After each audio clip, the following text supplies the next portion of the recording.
esperar para quem assistir a gravação não perder, né? Isso A gravação começou agora. O Orlando pediu que eu falasse um pouquinho sobre o padrão FCC, que é conhecido de vocês, claro, mas nunca é demais reforçar aquilo que os avaliadores esperam do texto de vocês, principalmente em relação, quem tem a redação corrigida por mim vai ouvir pela milésima vez, né? Principalmente em relação a senso crítico, que é algo que às vezes falta no texto da galera, mas vamos lá. Primeiro eles avaliam conteúdo, vocês sabem que conteúdo é a parte em que vocês demonstram o conhecimento que vocês têm sobre o tema, a perspectiva que vocês adotam, né, em relação a essa discussão, a discussão do tema, como é que vocês vão elaborar o texto com uma progressão textual também. Já vai para a estrutura, que é a segunda parte. O conteúdo vale mais, né? Quando a redação vale 100, conteúdo é 40, quando a redação vale 10, conteúdo é 4. Estrutura 30 ou 3 é a parte que também avalia o uso de conectores, o encadeamento das ideias, o respeito ao gênero solicitado, lembrando sempre que a dissertação é argumentativa, então é pedido, né, solicitado que os candidatos opinem, se posicionem, e o senso crítico entra aí também, e a parte de expressão, que vale também igual a estrutura normalmente, né, 3 pontos ou 30, que vai avaliar os conhecimentos gramaticais, que também são necessários para a prova de português, né, aquela prova que cobra voz passiva e ativa, flexão verbal, concordância, crase, regência, pronome relativo, tudo, pontuação. Então, é caprichar na parte de expressão, porque vocês precisam tirar uma nota boa em português para a redação ser corrigida, prestar bastante atenção para ver se o texto não vai ficar muito expositivo. Eu sei que é tentador, ainda mais quando a gente vê muita informação, acessa muita informação, é quase que natural, né? A gente lê, se informa, aí quer reproduzir essas informações, quer passar essas informações para mostrar que a gente sabe do que está falando. Mas a informação nunca deve ser o protagonista do texto, porque os avaliadores não querem ser informados, eles querem saber como é que vocês enxergam esses fatos que vocês estão informando, ou fatos relacionados ao tema que a banca selecionou. Então, ficar muito atento para não fazer com que no texto predomine a informação, a exposição, e sim que predomine a opinião de vocês, bem sustentada, com argumentos bem elaborados, com argumentos consistentes, e claro, né, numa disposição dentro do texto que torne a leitura clara, que torne a compreensão da mensagem algo simples e fácil para o examinador, né, para os avaliadores, que são pessoas estressadíssimas, que ficam o dia inteiro lendo vários textos sobre o mesmo tema, então os caras não têm paciência, passaram os olhos em 2, 3 linhas, ficou confuso, os caras vão punir, vão tirar pontos, escrevam com clareza. É o que a FCC espera. Opinião, crítico. Falhou o som aqui. Tá me ouvindo aí, pessoal? Tá ouvindo, Alexandre? Sim. Eu não ouvi sua última frase, mas eu ouvi 99% do que você falou. Eu quero comentar uma coisa em cima que você falou, da questão da opinião, senso crítico. Eu acho que também tem muita... eu acho que vale como gancho aqui para a gente começar a nossa discussão, até lembrar que no nosso curso do Gabaritano, e aqui não é propaganda não, é só uma constatação mesmo, a gente tem um formato, né, que foi desenvolvido aí pela professora Lina e pela galera de português, que é você ter os eixos temáticos, né? E a partir dos eixos temáticos, eu acho que assim, a grande compromisso nosso, né, nosso grande desejo, é que o aluno tenha a capacidade de fazer uma analogia. E a grande questão é como você pegar um tema que a gente tratou no eixo temático e trabalhar como um tema, né, como um subtema, né, um tema que vem do eixo temático, que é aquele guarda-chuva mais abrangente. Então, a gente fala, por exemplo, sobre educação, e aí daqui a pouco aparece um tema que linka tecnologia com educação, ou os desafios da educação no século XXI, ou a questão dos celulares. Um tema que eu acho interessante aqui, está super em discussão agora, está super em debate, está super em voga, o uso de dispositivos eletrônicos em sala de aula, né? Como a sociedade, e aí que está o eixo temático, a gente trata de sociedade, a gente trata de educação, e aí você pode muito bem usar essas informações que a gente passa aí no eixo temático, né, que normalmente eu gravo esses temas, e claro, mesmo que a gente não tenha tratado daquele tema específico, usar as informações desse eixo temático para desenvolver a sua dissertação argumentativa, não é isso? Porque a gente não tem a capacidade, nem sempre, de acertar os temas, mas certamente, a partir dos eixos temáticos, a gente vai tocar no assunto.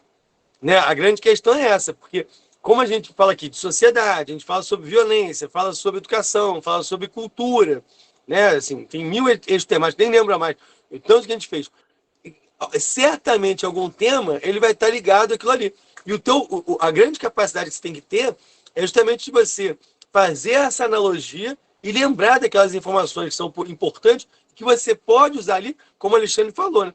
Para embasar uma opinião, um posicionamento, né? Algo que não seja chapa branca, né? Usando uma expressão das antigas, né? Uma coisa neutra, né? Aí, apagou a luz aqui.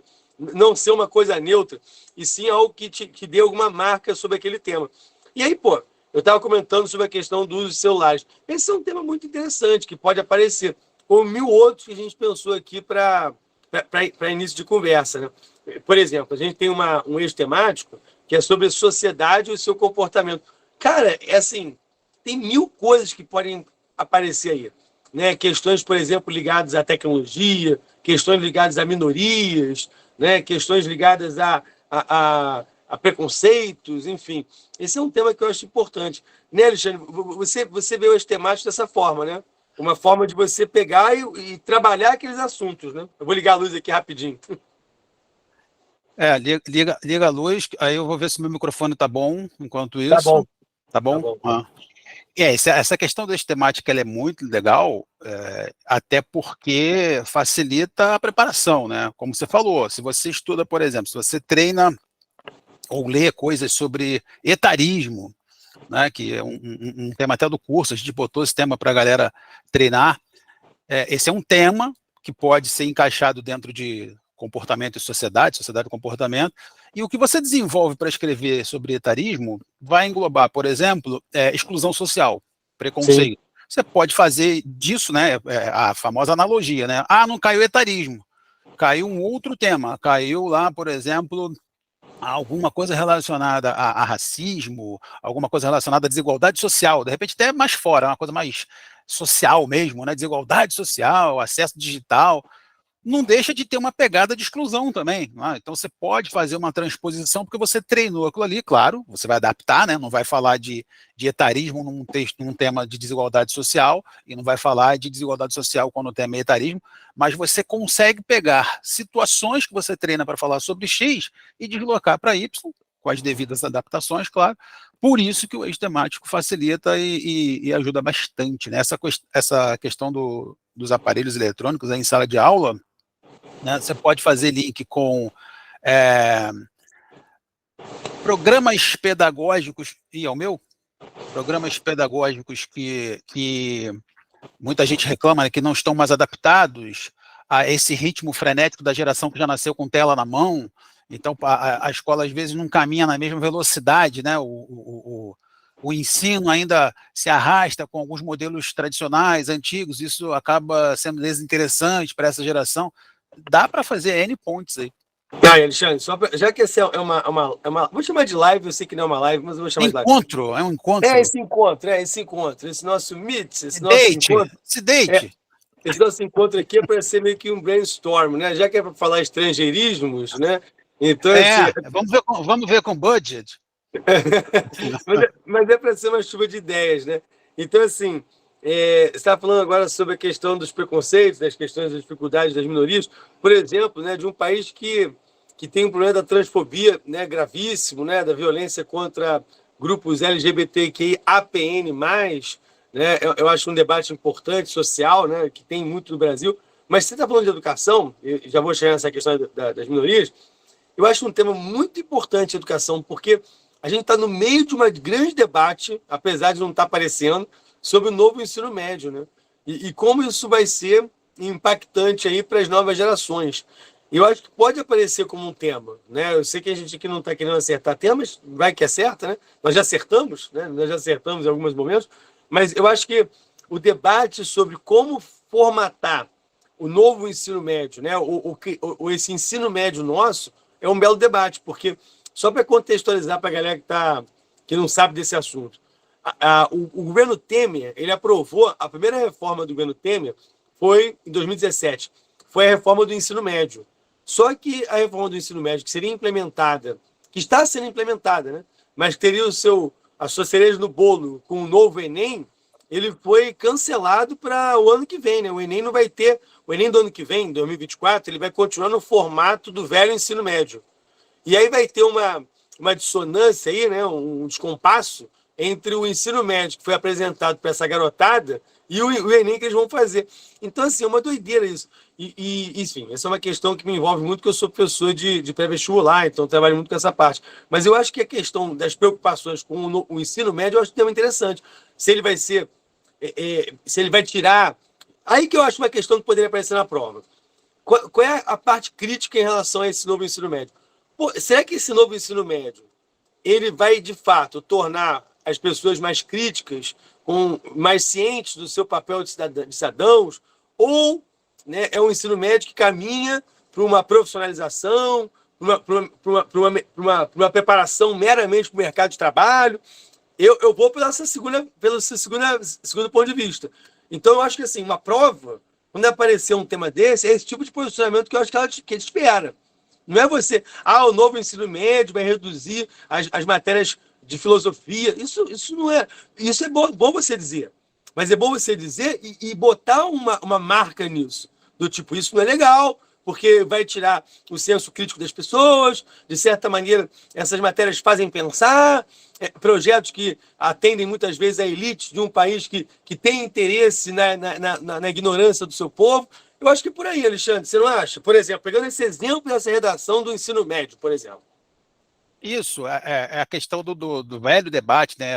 A educação que contribui para a emancipação ou a educação, ou aquela visão utilitária, né? A educação tem que formar profissionais, e evidentemente que quando se investe na segunda hipótese, na visão utilitária, é porque fica mais fácil manipular a massa que não vai desenvolver senso crítico, não vai desenvolver situações que podem servir para questionar, inclusive um dos temas que a gente está trabalhando, e no macro é a educação, mas o tema inclusive fala ali, né, tem um texto da Nízia, que é de Natal, né, que é do Rio Grande do Norte, da Nízia Floresta, e ela fala, o tema fala, né, os desafios atuais, a educação considerando os desafios atuais, e um dos desafios é esse, que é enxergar a educação como algo que vai contribuir para a emancipação do povo, sendo que quem pode mudar isso não quer que esse povo seja emancipado, tenha senso crítico, enxergue que é manipulado, que é doutrinado. Então fica ali naquelas narrativas, né, de que o ensino tem que preparar para o mercado de trabalho. Inclusive eu vejo muita gente que produziu o texto criticar a visão utilitária num determinado parágrafo e na conclusão reforçar que a educação tem que preparar o sujeito para o mercado de trabalho. Quer dizer, aí fica contraditório, né? O papel da educação não é preparar ninguém para o mercado de trabalho. Isso é uma das menores fatias do bolo. O papel da educação é outro.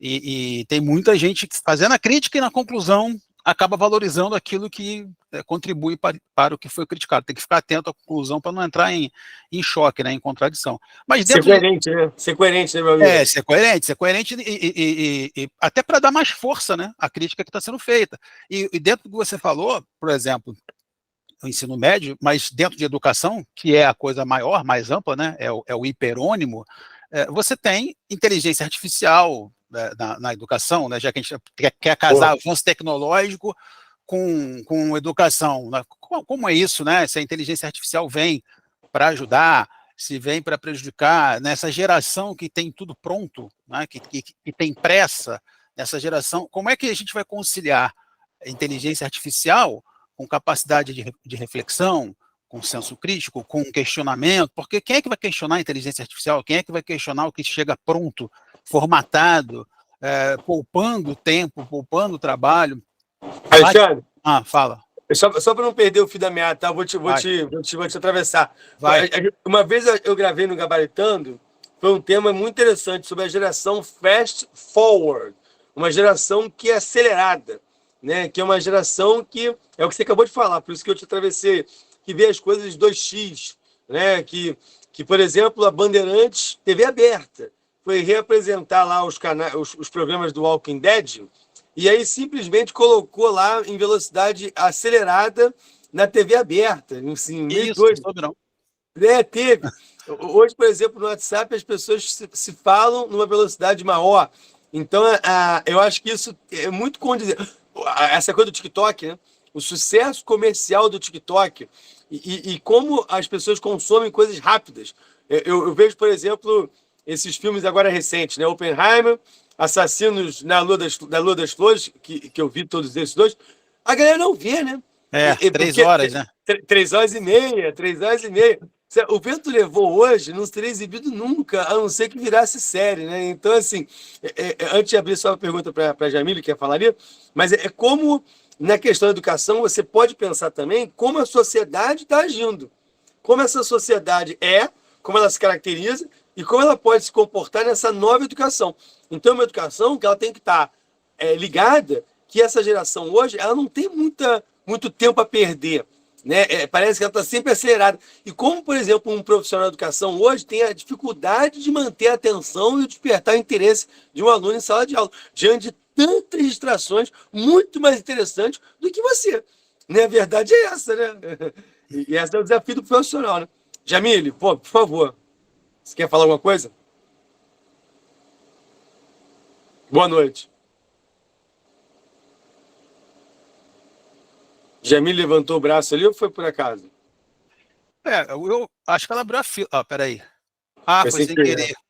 Acho que foi. Eu corro grande risco de fazer isso. Quer dizer, não sei nem se eu Não. posso fazer isso, mas eu vou fazer alguma lambança daqui a pouco, né? Não, fica à vontade. Quem quiser participar. Não, também. Quem quiser pode ficar à vontade. Então, assim, eu acho que tem muitos temas que podem sair realmente de um tema só, que ele está falando agora. Por exemplo, só para falar mais um, imagina, Jamil. Por exemplo, mais um que eu acho interessante, falando de educação ainda, que eu acho um tema premente. A violência nas escolas. Como a gente tem encarado vários episódios de violência, não é nos Estados Unidos, não, é no Brasil, né? De uma cultura que a gente tem pegado cada vez mais emprestada, né? Mesmo dos Estados Unidos, que envolve, né, um apreço, por exemplo, por armamento, né, o apreço pela violência e a resolução de conflitos através de violência e não de diálogo. Né? A gente tem caminhado muito para isso. E isso na política, né, pela polarização calcificada e cada vez mais se calcifica, né, de pessoas que pensam diferente. Então a violência nas escolas tem sido padrão. Violência entre alunos, violência física, violência psicológica, o bullying, a violência contra professores, a violência de pais contra professores. Né? Eu estou, né, professor de história, virei alvo, né, nos últimos tempos, né, da ira alheia por falar de direitos humanos, né, por falar em direitos de minorias. Não é nada de, olha, sou contra a propriedade privada, vamos tomar o seu apartamento. Não. Falando de questões da humanidade. Né? Hoje, falar de direitos humanos é como se você tomasse partido de um lado da história. Meu Deus do céu, né? Enfim, desculpa, estou desabafando também um pouco. Não, imagina. Aí você falando, olha como são as coisas, né? Você começou a falar disso, já me veio, né, uma associação com o eixo temático de segurança pública, violência nas escolas, né, que pode migrar, pode ser explorado na parte de segurança pública, ou depois, quando você finalizou, já me veio a possibilidade também dessa questão das polarizações ou do extremismo, né, dos comportamentos sempre extremistas, e é curioso que, assim, não é mais o fato que importa, né, é quem está envolvido no fato. Aquele mesmo fato acontecendo com Orlando, eu olho para esse fato e digo, gente, não é nada demais, porque o Orlando representa uma ideologia na qual eu creio e é uma ideologia que eu sigo. É um fato X, aconteceu com o Orlando e nada demais. Já aconteceu, aí se acontecer com o Pedro, que já não é do meu campo ideológico, aí eu já vou massacrar, já vou achar que é inadmissível. Então tem também um extremismo, uma mudança de julgamento ou de análise de acordo com a linha que a pessoa segue, quem a pessoa apoiou na campanha política, mas enfim, só para a gente não espalhar muito, o eixo, fala aí. Só isso aqui, ó. Galera, Biografia do Abismo, livro, lançamento, 2 autores, Felipe Nunes e Thomas Trauman, como a polarização divide famílias, desafia empresas e compromete o futuro do Brasil. É um livraço, é pequenininho, mas é um livraço. É trabalhado em estatísticas, né? Tem muitos números, mostrando como a nossa polarização se calcificou. A teoria do livro é essa. Como a polarização política que vem desde 2013 acontecendo cada vez mais, chegou ao momento atual que está difícil de se resolver, porque as pessoas têm pontos de vista completamente antagônicos. A questão hoje é muito maior do que meramente Lula ou meramente Bolsonaro. Não é mais isso. São visões de mundo que são diferentes. Então, por exemplo, o livro ele traz pesquisas mostrando o que você pensa sobre a legalização de armas. Então, normalmente, um grupo pensa de uma forma. O outro grupo, que normalmente é atrelado ao outro, pensa de outro. Então, assim, e eu acho que os personagens hoje não são mais importantes, porque a sociedade, de fato, agora está dividida. E a questão é como resolver isso para o futuro do Brasil, né? Tá chato, as pessoas não respeitam a escolha do outro, triste realidade. É isso. Então, o livro, inclusive, muito maneiro, Alexandre. Pô, vale a pena você ler esse livro. Eu vou comprar de Natal para todo mundo que eu conheço. Porque, pô, esse livro tem todo mundo que ler. Beleza. Beleza, beleza. Aí, Bom saber. Eu ia comprar, mas já que você vai comprar para quem você conhece, eu me já empolguei economizo. Beleza, beleza. Inclusive, isso aí, cara, tem gente fazendo um apelo para, pelo menos agora, nesse período de festa de fim de ano, né, esquecer as diferenças e congregar com a família, né, e comungar e ficar ali no fim de ano. E tem gente dizendo que não dá, que é impossível. Uma outra coisa que pode sair daí é a falsa simetria, né? Existe uma diferença, tem um lado extremista e tem um lado que não é extremista, mas como se opõe a esse extremismo, acaba virando extremista também na concepção, porque tudo isso é o esvaziamento do debate político, né? Na verdade, tudo isso serve a esse esvaziamento do debate político, porque as pessoas ficam discutindo o que não interessa, ficam discutindo. Vira um fla-flu de arquibancada, vira uma arquibancada de Maracanã, e o que interessa mesmo passa batido, e a gente tem o Congresso que tem, enfim, aí já é outra ideia. Mas, cara, eu vou falando, é engraçado, eu começo a falar e começa a me ver um monte de coisa na minha cabeça. Você sabe um tema que não sei se eles vão fazer isso, mas me passou pela cabeça, como a prova é final de ano, tem um pessoal aí estudando e dando um nome, síndrome de fim de ano, já ouviu falar sobre isso? Síndrome de fim de ano, que é aquela galera que fica mais melancólica, que fica mais mole, coração mais mole. Mas Alexandre, eu acho muito natural, porque quando aparece a Simone cantando, dá uma melancolia, né? Dá uma certa. Não, especial Roberto Carlos, especial Roberto Carlos da depressão. Já é outro nível, já é outro nível. Mas aí eu acho que pode ser em qualquer época do ano, não precisa ser só em dezembro. Com todo respeito, mas assim, algumas pessoas começam a perceber que o ano passou e elas não cumpriram nenhuma das metas. As metas estabelecidas em janeiro, nada foi cumprido, tudo deu errado, então nada evoluiu, nada aconteceu. Então tem uma galera já meio que investindo nisso, né? Síndrome de dezembro, síndrome de fim de ano, já é dentro de comportamento de sociedade. A gente está toda hora mudando, né? Já é dentro de comportamento de sociedade. Mas não deixa de ser, assim, uma novidade. E pela prova ser em dezembro, vai que, né? Teve uma vez que caiu numa prova do BNDES, Seja Rio que organizou, né? Foi uma prova organizada em janeiro, e o tema da redação tinha a ver com isso, né? Com a coisa de fazer metas para o ano que se inicia, quais são as dificuldades de se cumprir isso. Então, passou pela minha cabeça quando eu falei do Natal. Mas é muito bom, Alexandre, porque assim, aí que você fala, uma coisa leva a outra. Porque é uma sociedade que cria expectativas o tempo todo, né? Porque é uma sociedade que o tempo todo coloca o indivíduo, e esse é um tema que a gente trata nas nossas redações aí no Gabaritano, né, nos nossos assuntos gravados, com assim, o alto nível, né? Então, é dezembrite, síndrome de dezembrite. Tá dezembrite, dezembrite eu não sabia. Sabia não. Dezembrite, é um bom nome, dezembrite. Ou seja, cara, já tá ciente, já leu alguma coisa sobre, já é uma... não, boa, é um tema bom, porque realmente a gente tem essa coisa, né? Poderia usar o conceito da sociedade de desempenho, isso que eu ia falar agora, questão dos papos motivacionais, é isso que eu ia dizer, é o mundo de coach, né? É o mundo de instagramável, né? É o mundo de que, a gente tem que estar sempre ali, né, no melhor roupa, né? Melhor estilo, melhor viagem, melhor não sei o quê, porque a ideia é exposição o tempo todo, então é uma sociedade que aí, né, poderia falar muito bem da ideia de modernidade líquida, claro, né? Sempre falando do Bauman, que eu até ri, porque a gente sempre cai nele, mas é um pouco da expressão da sociedade atual, né? De futilidades, de frivolidades, né? De coisas que realmente hoje não importam, mas que a gente acha que importa, né? Ou então que, sei lá, o mundo mudou e realmente importa. Mas as redes sociais ocupam um papel hoje tão grande que você colocar, por exemplo, quanto tempo você ficou no celular durante o dia é uma coisa bizarra, né? Eu nem gosto de olhar isso. Mas a gente está se transformando. Uma vez que é uma prova da FCC, chamada assim, o ser tecnológico, o ser humano tecnológico. Era isso. Então você falar sobre isso, galera, a redação é essa, o ser humano tecnológico. E assim, parece difícil, mas é pelo contrário. Assim, como a gente hoje é meio ciborgue, né? Eu gosto muito desse autor, Yuval Harari, né? O israelense que fez o Sapiens e o Homo Deus, né? Ele fala muito disso. Como é que a tecnologia ela foi incorporada ao nosso dia a dia num nível que até mesmo o celular, do jeito que ele é anatômico, ele coloca no bolso, ele parece que faz parte do corpo.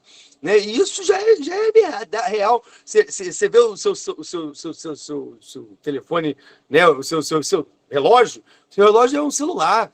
Seu relógio já tem acesso ao Instagram, já tem acesso a não sei onde. O Google Glass não bombou, mas em breve a gente vai ter um tipo de aparelhagem que está completamente incorporado ao ser humano. Então é muito doido, né? É um ser tecnológico, né? E cada vez mais a tecnologia está na redação. Está na redação na educação, está na violência. Né? Eu lembro, por exemplo, de um outro assunto, rapidamente, a sociedade de vigia, né? de vigilância, quero dizer, de escuta, de observação o tempo todo, das câmeras que vigiam, do Big Brother o tempo todo, de uma sociedade que, sob a justificativa da segurança, te tira a liberdade, né? Um belo tema também, questão hoje da violência versus liberdade, segurança versus liberdade. Eu não sei se uma questão, mas eu acho que realmente é um tema que hoje vem sendo falado, né, Alexandre? Sim. Deixa eu respirar. Rapidamente aqui, enquanto você respira, que você falou ali de Bauman. Galera, a questão do argumento de autoridade, eu tenho recebido muita redação com Bauman, ok, nada contra Bauman, muito pelo contrário, mas assim, vamos tentar dosar. Primeiro, que argumento de autoridade não é uma obrigação, é uma opção. Né? Existem redações, nota máxima na FCC, sem nenhum argumento de autoridade. Ah, mas eu aprendi assim, eu treinei assim, eu acho importante usar, ok. Mas vamos tentar dosar para não virar um texto que fique coletânea de citações, né? De acordo com Bauman, primeiro parágrafo. Segundo Aristóteles, segundo parágrafo. Já está, não precisa. Então, assim, vamos usar de uma forma mais comedida e, claro, desde que a coisa seja pertinente, né? Então, vai falar ali de Bauman, não vai citar Bauman para uma coisa que o que ele disse, né, não se conecta muito, só para citar Bauman, não é assim que funciona. Tomar um pouco de cuidado com isso aí, e aí, já que você respirou, volta para essa questão da sociedade de controle, né? Violência simbólica, né? Violência simbólica é uma coisa muito... Trocou, né? Trocou o vigiar e punir do Foucault, né? Trocou agora pelo controle simbólico, né? E com cara de liberdade. No fundo, também é uma estratégia para eliminar as subjetividades, né? Quanto mais padronizado, quanto mais uniforme, né? Quanto mais comportamento de manada, melhor, mais fácil controlar, né? Então as subjetividades vão sendo eliminadas. Vale muito mencionar isso caso o tema tenha relação, tenha ponto de contato com essa sociedade de controle aí. Meu camarada, deixa eu fazer uma pergunta de leigo aqui, posso fazer pergunta de aluno? Claro. Por exemplo, você falou do Bauman, eu fiquei pensando sobre isso. Emicida, sei lá, Mano Brown, eu posso citar um cara desse contemporâneo dentro de uma redação?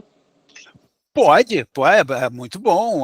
Primeiro porque abre mais o leque, né? Abre o leque e o problema não é quem será citado, e sim o que essa pessoa disse e como é que isso se conecta com o tema, né? Outra coisa importante o argumento de autoridade é coadjuvante no parágrafo, ele não pode ser o protagonista. Eu vejo parágrafos, segundo Orlando Stibler, e aí são 3, 4 linhas do pensamento, né? Orlandiano, stiblense, sei lá, né? 5, 6 linhas do pensamento da pessoa citada, aí tem mais uma linha do candidato ali, 1 ou 2, e acabou o parágrafo. Não pode. Quem tem que brilhar no parágrafo é o candidato, é a sua opinião. eu sempre faço essa analogia, né? O argumento de autoridade é um coadjuvante ali, é aquele ator que está no palco, até funcionando como escada para o protagonista, mas ele só dá a deixa para o protagonista brilhar, e o protagonista do seu texto é a sua opinião sobre o tema. Então, muito cuidado com essa coisa do argumento de autoridade. Mas pode citar Emicida, pode citar Mano Brown, pode citar galera que tem o que acrescentar, né, que diz coisas que são importantes para o desenvolvimento da sociedade. Essa galera é bem-vinda na redação, claro. Te mostra até que você está ligado, né? Você está assim, pensando... antenado, né? Não está citando só aquelas coisas meio lugar comum, né? Meio clichêzão, assim, como o Bauman mesmo. Bauman é o maior clichê da história. Mas, assim, você tá uma pessoa mais, né? Descolada, né? Quer dizer. Assim, pra galera que tá entrando aí, é só para comentar que o Alexandre corrigiu as redações, nós tratamos os seguintes assuntos aí nesse nosso curso, né? A gente tratou de educação, né? Que foi justamente o que o Alexandre tinha citado, que veio um texto muito interessante, né? Que foi justamente trabalhado aí na nossa aula. Animais de estimação e comportamento humano. Eu confesso que eu achei esse tema bem interessante quando apareceu para mim, porque o pessoal que assiste a aula deve saber já como é que funciona, né? A equipe de português elabora o tema, manda para mim e, assim, eu tomo um susto inicial e falo, caracas, fala sobre o quê? Né? É assim mesmo, Roberto. Eu falei, meu Deus, o pessoal tá perdendo a linha. Às vezes eu ligo xingando. Às vezes eu pego o telefone e falo, pô, Lilian, eu tenho uma filha de 3 anos, cara. O que é isso? Como é que eu vou elaborar um tema sobre isso? Eu tenho que ter tempo. Mas, assim, são sempre tempos muito bons, Joel. Que, por exemplo, essa questão dos animais... Porque eu vou pesquisar. Só para o pessoal entender qual é o meu processo de fazer a aula aqui. Aí eu vou pesquisar, pô. Eu sou formado em História, para quem não sabe, minha profissão, eu sou historiador, sou professor de História, e sou historiador também, porque acabo pesquisando. Então eu vou atrás, né? Vou ver fontes, vou ver um podcast, né? Vou ver um artigo acadêmico, eu vou 1000 coisas. Aí me informo. E aí são assuntos que às vezes eu não tenho conhecimento assim para poder falar tão bem depois que acaba falando. Você pesquisa. Mas, por exemplo, esses animais de estimação e comportamento humano é meio que olhando no espelho, que eu fico, às vezes, fazendo umas redações, que eu vou falando, cara, é igual a mim. Tipo, eu faço isso. Então, por exemplo, essa questão do mundo pet. Cara, achei esse tema muito maneiro. Quando eu fui pesquisar, o Brasil é um dos países, eu falo isso na aula, que mais movimenta dinheiro no mundo pet, na indústria pet. Porque hoje trata-se como se fosse uma família mesmo, assim, humano, quero dizer. Né? Eu não estou criticando, não, porque eu faço igual, tá? Para deixar bem claro. Eu tenho lugar de fala, inclusive. Então, né, tá na moda, lugar de fala é uma expressão correta. Então, assim, eu acho muito interessante como é que esse assunto ele pode desenvolver a psicologia, a coisa de que o ser humano cada vez mais depende do animal para o bem-estar, né, do animal para um tratamento médico, um tratamento que é muito recomendado, inclusive com cavalos, né, citando um exemplo, ou cachorros mesmo, e também como isso pode ser usado pela indústria, como é que cada vez mais uma economia gira em torno disso, como é que tem novos negócios sendo feitos ali. Então é impressionante como é que um assunto que parece banal, você tem 1000 saídas aí e, assim, tem que realmente tirar o chapéu para a equipe de português, que é muito criativa, porque eu jamais ia chegar nesse assunto. Né?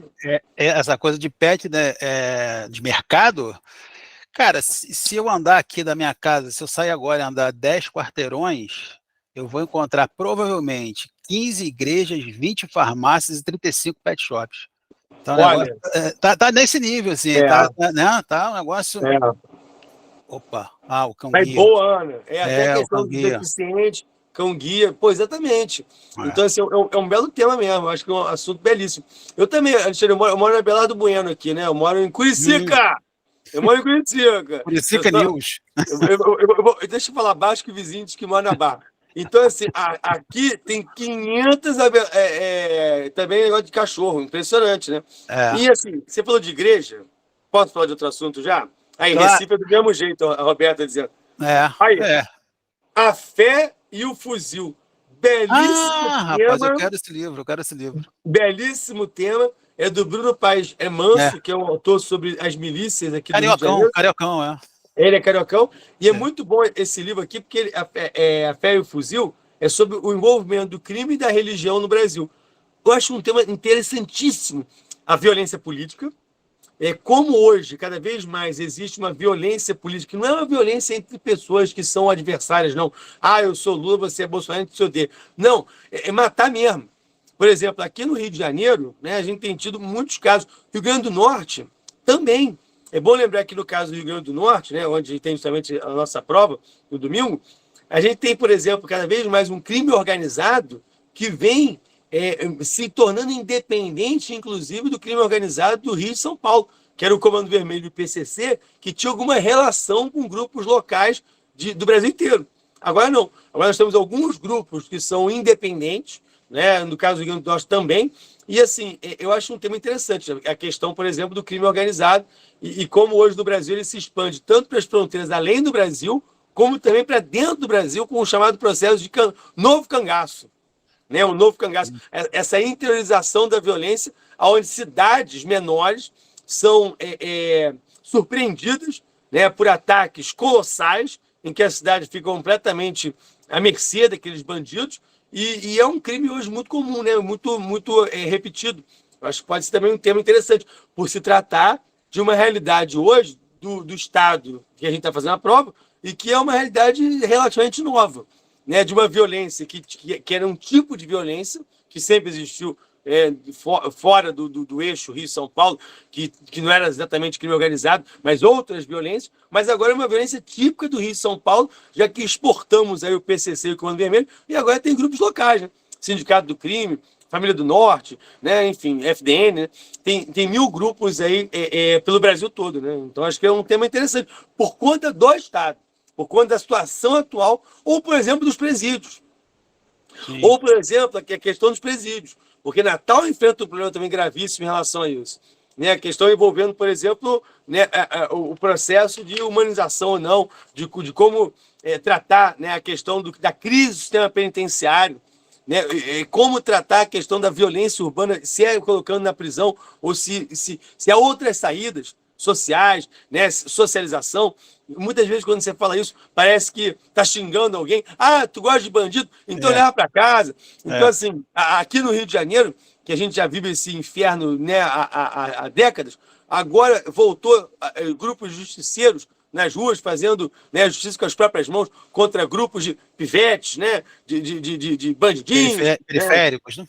Periféricos. Então, assim, aquela galera que a gente quer eliminar da cidade. Então, elimina como? Com a violência.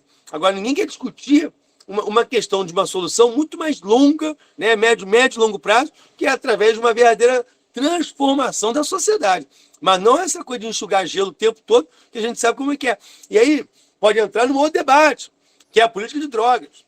Como a gente tem uma violência no país que é muito motivada por uma política de drogas arcaica, que pode ser muito bem discutido numa prova dessa. Se a gente tem um problema hoje de penitenciárias lotadas, em grande parte por quê? Porque estão cheias de pessoas ali que não eram para estar presas.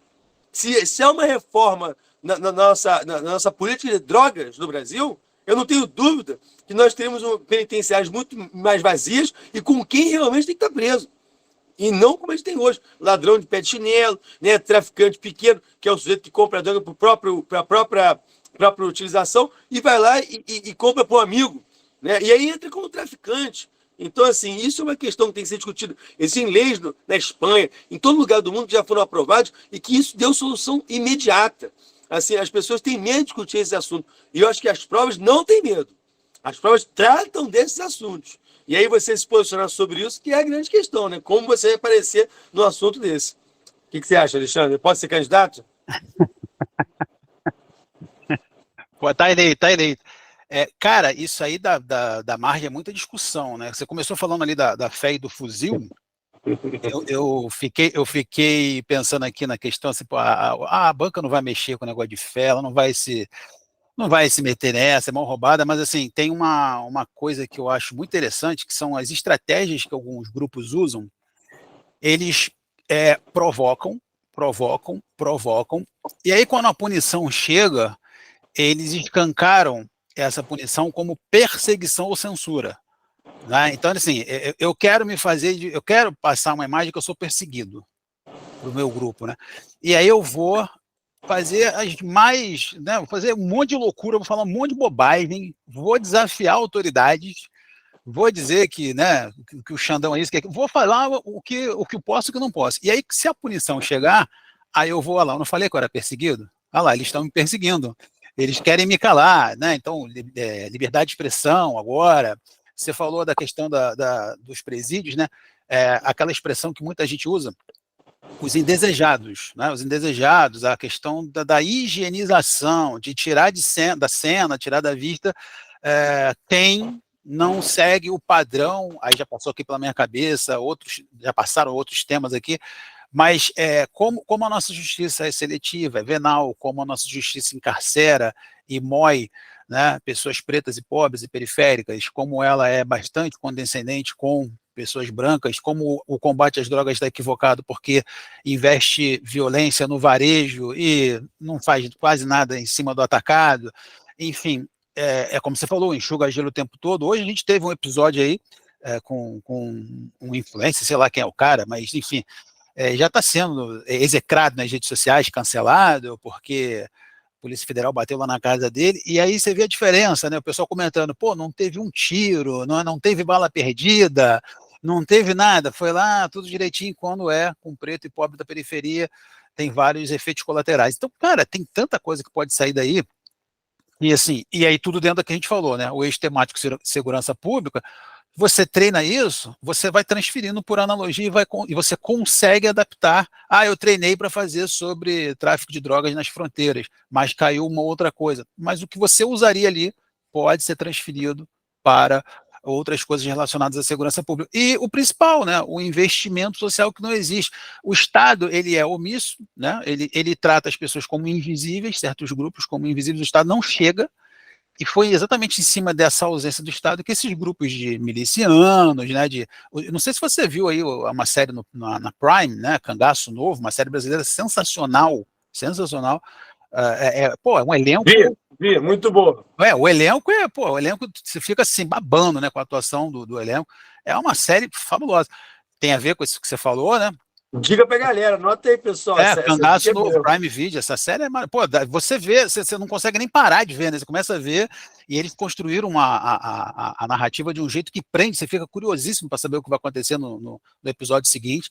Tem uma galera muito boa trabalhando, de lá, do nordestino, e para parar com essa mania de botar carioca para fazer sotaque, né? Sotaque ruim pra cacete de nordestino. A apropriação cultural, né? É outro tema, né?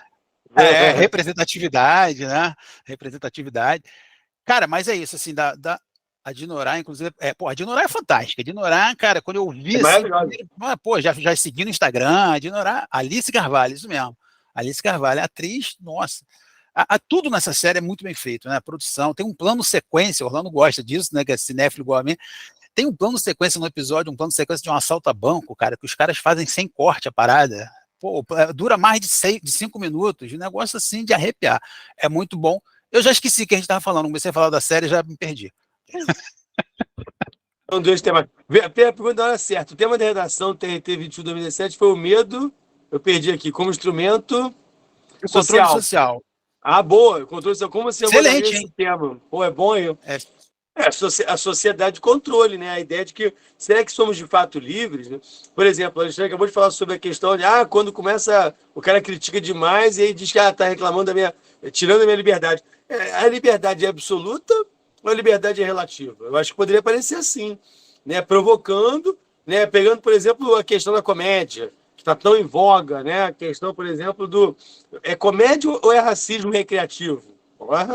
Né? Então, acho que eu dei uma fugida, mas a Cleane, né, Rocha, ela fala também sobre isso. Instrumento de controle, o medo como instrumento de controle. Eu acho um belo tema, inclusive, falando sobre questão de violência, né? Por quê? Porque a gente tem cada vez mais, né? É o Foucault, né? É o Vigiar e Punir. Cada vez mais você tem uma sociedade que vende a segurança em nome do cerceamento da sua liberdade. Então, é o meu caso rigorosamente. Eu moro num condomínio, né, Luísa? Eu moro num condomínio. É um filmaço, inclusive, que é passado em Recife. É o Som ao Redor. O Som ao Redor. Kleber Mendonça. Kleber Mendonça, filho. Bacurau. Kleber Mendonça, Bacurau. Maravilhoso, mostrando como é que surge a violência, né? E como é que essa violência muitas vezes é produzida para se vender a proteção. Então, assim, às vezes, a gente está falando sobre a questão das drogas. Por que não se discute isso de frente? Por que a gente já tem um dado? Morre muito mais gente da guerra das drogas do que de droga, de overdose. Então, assim, se a preocupação é com a saúde e com a vida humana, então a gente tem um problema de equação simples. Porque morre mais gente com a violência em torno da guerra das drogas do que de droga. Então, já é uma discussão. E aí você tem, em torno disso, todo um debate em relação à nossa liberdade. Porque parece, muitas vezes, que essa violência que a gente vive, muitas vezes é para a gente viver sob grades.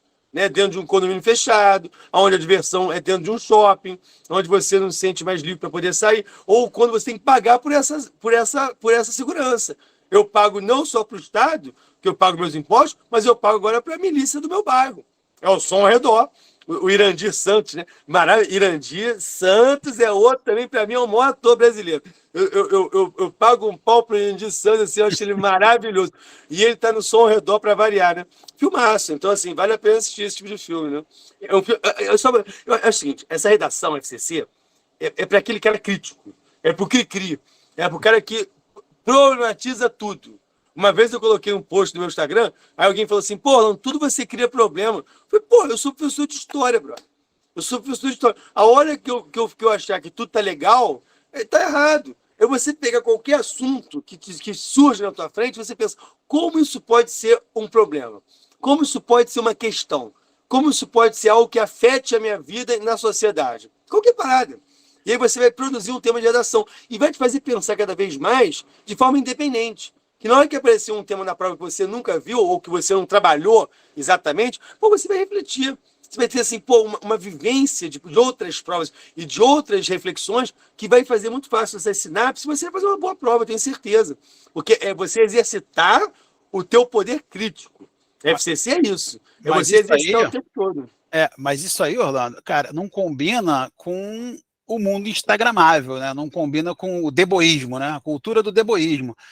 Se você não é um cara de boa, se você não é um instagramável que está publicando academia, viagem, praia, você é chato, né? É o chato do rolê, é o cara que, exatamente o que você falou, problematiza, descansa militante, não é assim que a galera reage quando... Lacrador. Lacrador, descansa militante, porque na sociedade, e isso evidentemente é uma narrativa que favorece muito, né, o sistema vigente, numa sociedade que valoriza as pessoas que, pô, tem gente, eu nem sabia, eu nem conhecia a pessoa, nem vou dar cartaz, mas é uma pessoa que tem sei lá quantos milhões de seguidores e a pessoa não faz absolutamente nada de interessante. Ela pega o celular, bom dia, gente, estou acordando.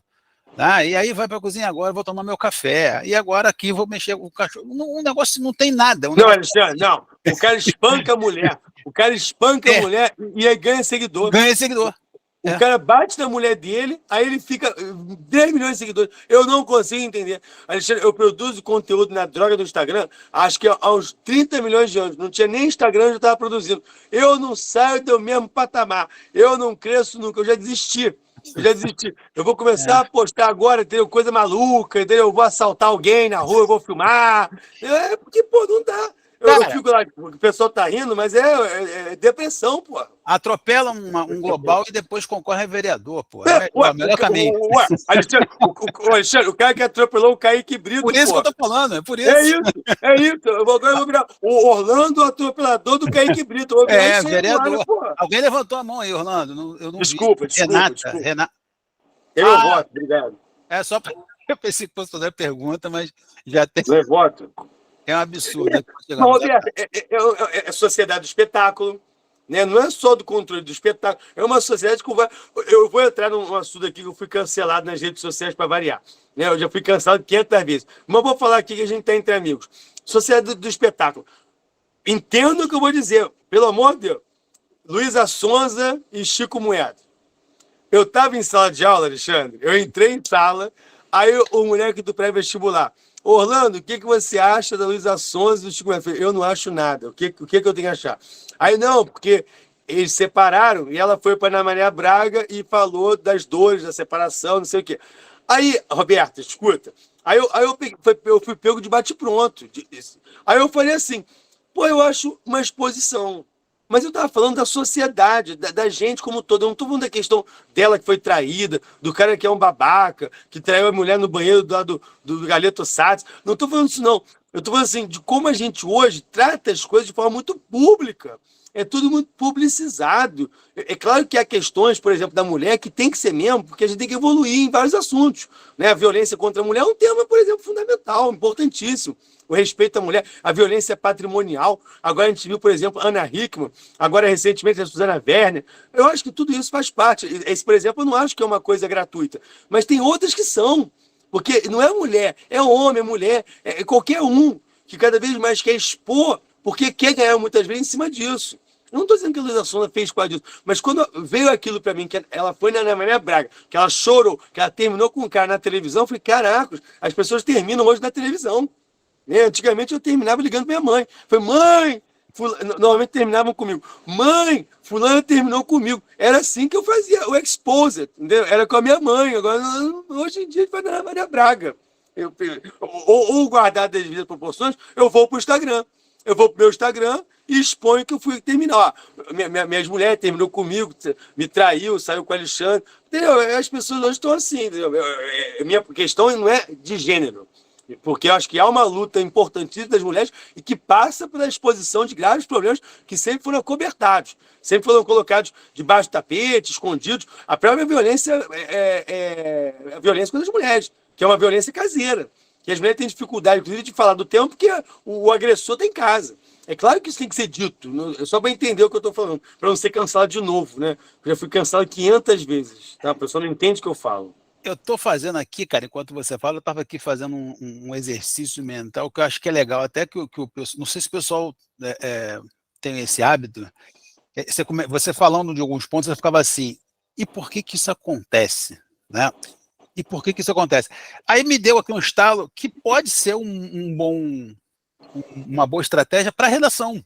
Porque quando pegar o tema, né, que a gente começou a falar aqui e foi migrando de tema para tema, a coisa ficou bem espalhada, mas assim, é você domingo pegar o tema e meio que assim, ler, aí pode ser que você fique indignado, porque o tema vai trazer um problema social grave, pode ser que seja uma coisa mais amena, mas por que que isso acontece? Como isso acontece? O Quem racismo estrutural, por exemplo. por que que acontece? Quem se beneficia quando isso acontece? A quem interessa que isso aconteça? Por que que eu estou falando isso?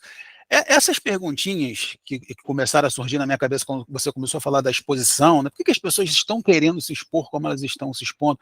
O que está por trás disso? O que leva a sociedade em massa a aderir a essa exposição? E pior, né? A olhar com olhos de repulsa a quem não entra, a quem não adere. Né? A gente, você muito mais do que eu, você ainda é bastante popular, mas uma crítica que eu recebo com frequência, assim, cara, o seu Instagram é muito parado. O seu Instagram é muito parado. Tudo bem que às vezes a crítica é relacionada até a coisa profissional, né? Não necessariamente pessoal. Mas aí vem assim, você tem que botar a sua rotina lá para movimentar, que os alunos querem ver sua rotina. Meu irmão, não vou, não vou expor a minha rotina, que a minha rotina é extremamente desinteressante. Aí a pessoa fala assim, mas é isso que dá engajamento, o pessoal quer coisa desinteressante. Mas o que eu quero dizer é o seguinte, peguem o fenômeno que aparecer ali como tema, peguem o que a banca vai colocar ali, e por um momento, eu sei que pode parecer que vocês vão perder tempo, mas vocês não vão perder tempo não, por um momento, comecem a fazer esse tipo de questionamento. Por que esse fenômeno ocorre? Isso beneficia quem? Que tipo de sociedade se forma a partir disso como hábito? Isso é um hábito e a sociedade que se forma a partir desse hábito é como? Que características tem? O que a gente está deixando de lado quando a gente se entrega a esse tipo de comportamento? O que a gente não está vendo? O que a gente não está enxergando? Porque quando a gente começa a fazer essas perguntas, e aí voltando, né, o chato do rolê, o avesso do deboísmo, a gente tem argumentos, as respostas, ainda que projeções, ainda que sejam projeções, as respostas funcionam como argumentação. Então você escolhe duas dessas perguntas, faz algumas, escolhe duas, D1, parágrafo de desenvolvimento 1. O porquê, ou como, ou a quem interessa, né, ou que sociedade se forma a partir disso, coloca ali e justifica. Uma outra coisa importante também, tá, galera? Justificar o que é afirmado. Né? Tem gente que escreve lá na redação, né, embora o SUS ainda tenha muito que evoluir, que melhorar. Tá, o que tem que melhorar no SUS? Né? Tem que ampliar isso aí, não pode jogar solto e ponto final, não pode deixar lacuna. Então, afirmou, justifica, bota ali, argumentar, né? Argumentar é simples, olha aqui, ó, vamos passear, ponto. Vamos passear porque o dia está bonito. Pô, eu usei um argumento para a gente passear, porque o dia está bonito. Eu justifiquei o meu convite para passear. Tem gente que escreve na redação, vamos passear. Ponto. E aí não convence. Vamos passear porque o dia está bonito, é diferente. Então, justifiquem, argumentem e questionem o tema, seja lá qual for. Pode ser um tema até mais, menos de crítica social e uma coisa que trabalhe mais o lado afetivo, como o tema dos bichinhos lá, de estimação, né? Questionem o tema por um tempo, ruminem, né? Ruminar mesmo, dar uma mastigada, ruminem, e selecionem argumentos que podem ser bem interessantes para sustentar o ponto de vista de vocês. Você falou do... Já acabou? Eu ia voltar, você falou do bichinho. Você sabe um outro tema que eu achei possível, ou eu até vou sugerir esse tema para a gente trabalhar no Gabaritano, que é essa discussão agora da solidão. A solidão agora não está sendo tão massacrada, ou está sendo menos massacrada, que até pouco tempo solidão era quase um crime, né? A pessoa que decidia, que optava por ser só. Parece que o casamento está começando a ficar fora de moda, né? E as pessoas estão começando a olhar para a solidão com olhos mais interessados, né? Parece que está sendo comprovado aí que a solidão não é tão ruim quanto a sociedade acreditava ser. Mas, Alexandre, mas tem muita coisa para mudar. Eu tava lendo sobre isso, como é que... Não, isso está mudando mesmo, você tem razão. A matéria é sobre isso, como está mudando. Mas como, por exemplo, restaurantes aí na Europa, não... Eu estava vendo na Europa isso. Não fazem reserva para uma pessoa só, não. Então, você chega no restaurante... Reserva, não. Você vai chegar no restaurante, tá com mesa vazia, você vai sentar sozinho, cara, não. Sozinho não dá. Mas tá cheio de mesa vazia. Não, mas não pode, porque sozinho... Por exemplo, comida. Você vai no mercado, por exemplo, pacote é para muito mais de uma pessoa, né? A própria moradia, os apartamentos antigos eram enormes, agora é que você começa a ter cada vez mais apartamentos menores. Então é uma adaptação da sociedade a essa condição de que estar sozinho tá de boa, né? Porque durante muito tempo, o que você falou, era até mal visto. É o solteirão ou a solteirona, né? O solteirão, ele caía para a questão de ser gay, né, como se fosse algo pejorativo, né? Mas o solteirão virava logo, o cara não é casado, está com 40 anos, e a mulher encalhada, né? Então tinha essa coisa, a mulher não casou, acabou. É umas coisas completamente estereotipadas, né? De uma sociedade que sempre criou estereótipos.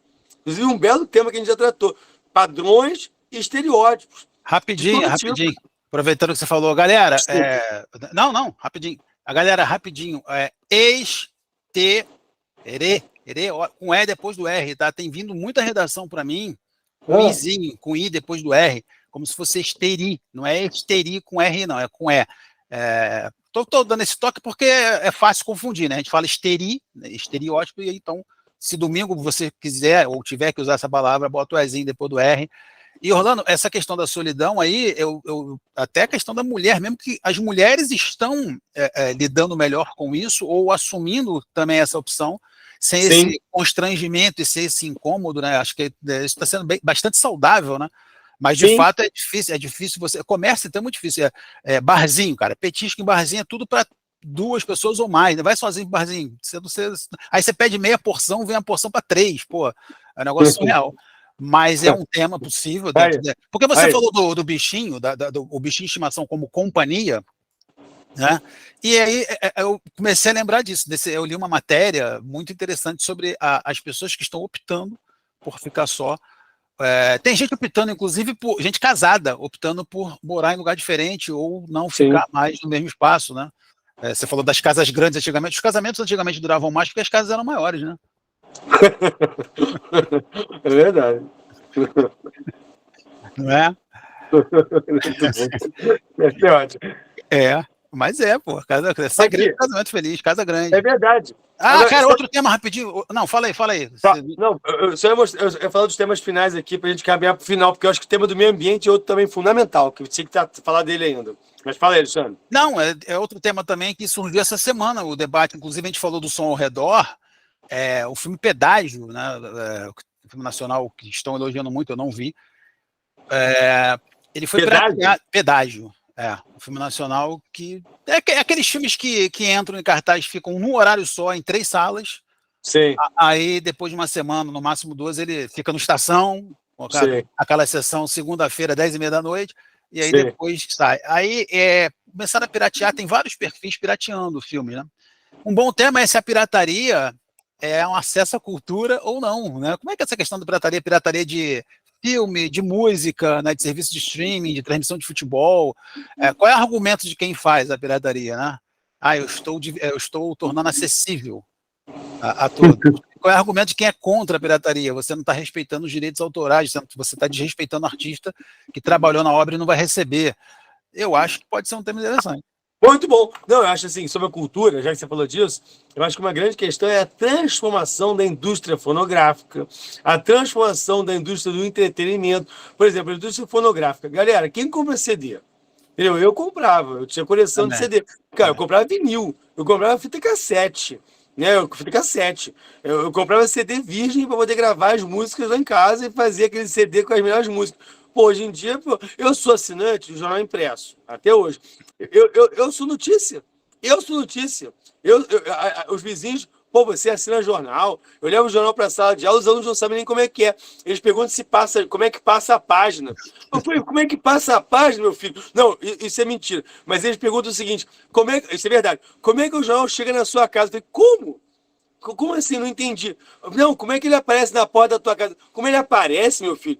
Alguém entrega, né? Vai o entregador, né? Vai de bicicleta, moto. Ele acha que nasce dentro do carpete, Maria Laura. É surreal.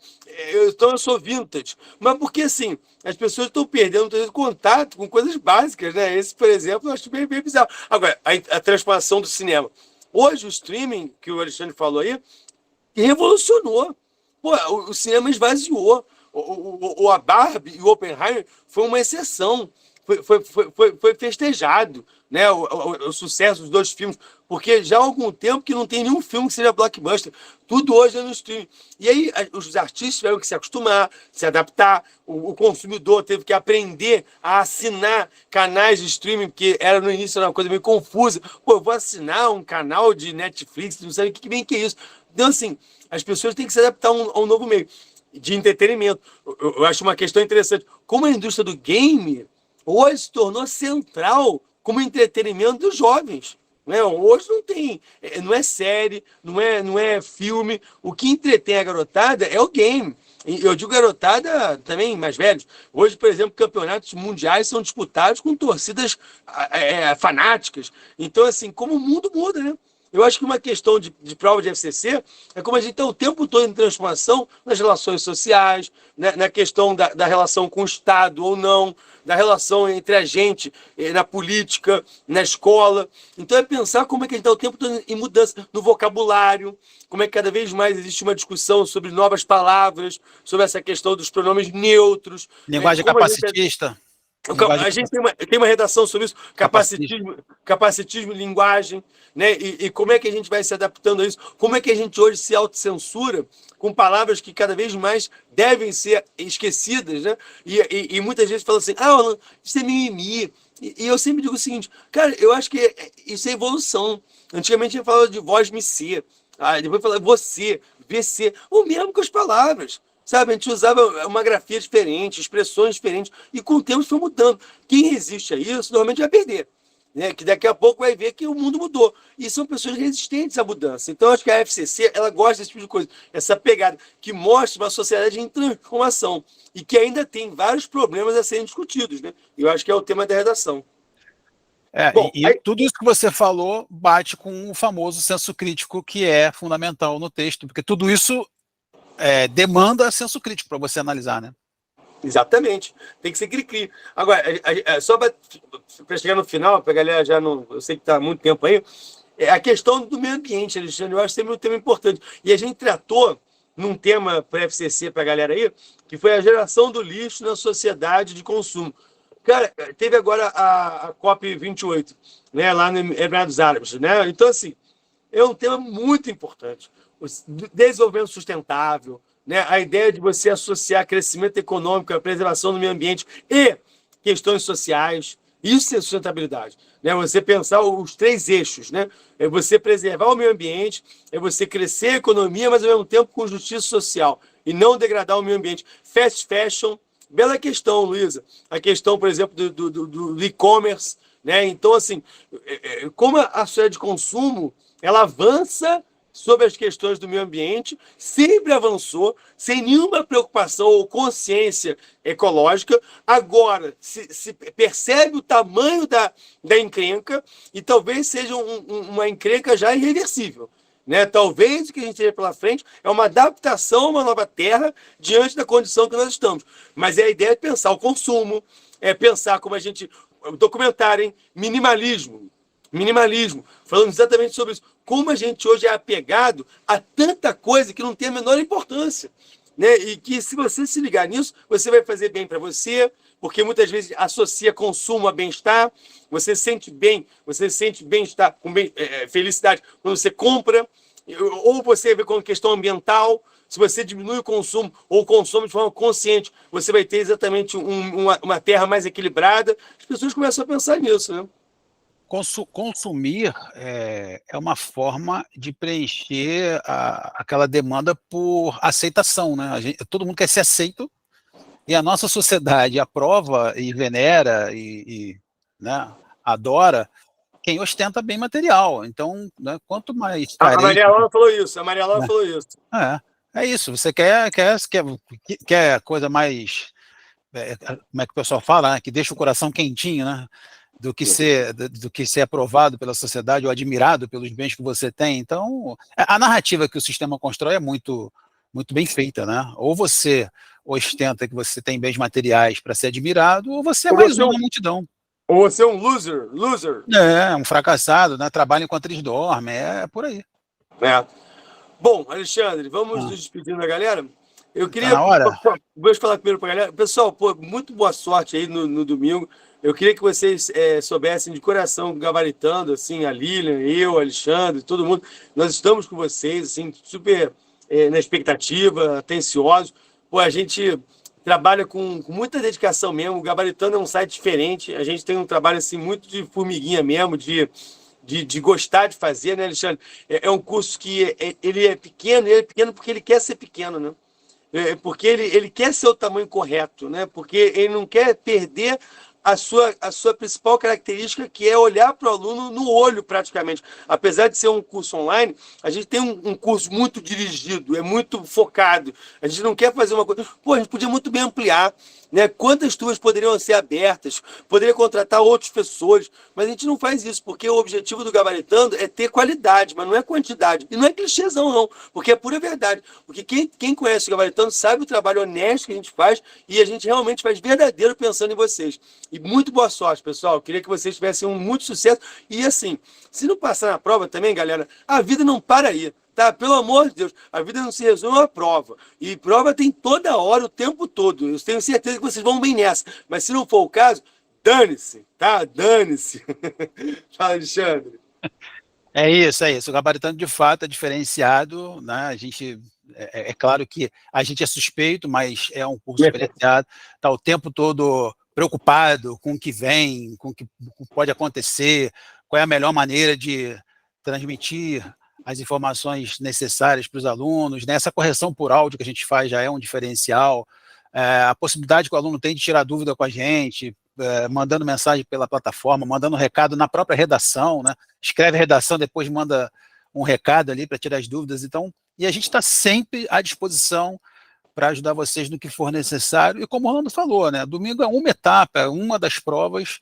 Pode ser a prova de vocês, pode ser que a prova de vocês seja uma outra ocasião, mas tirem qualquer peso dos ombros, tentem ir leves para a prova. Vocês fizeram o que estava ao alcance de vocês, estudaram, se esforçaram, e esse restante de semana ainda vou corrigir algumas redações, né? Ainda vou comentar, falar lá nos áudios, mas aproveitem para tirar as dúvidas.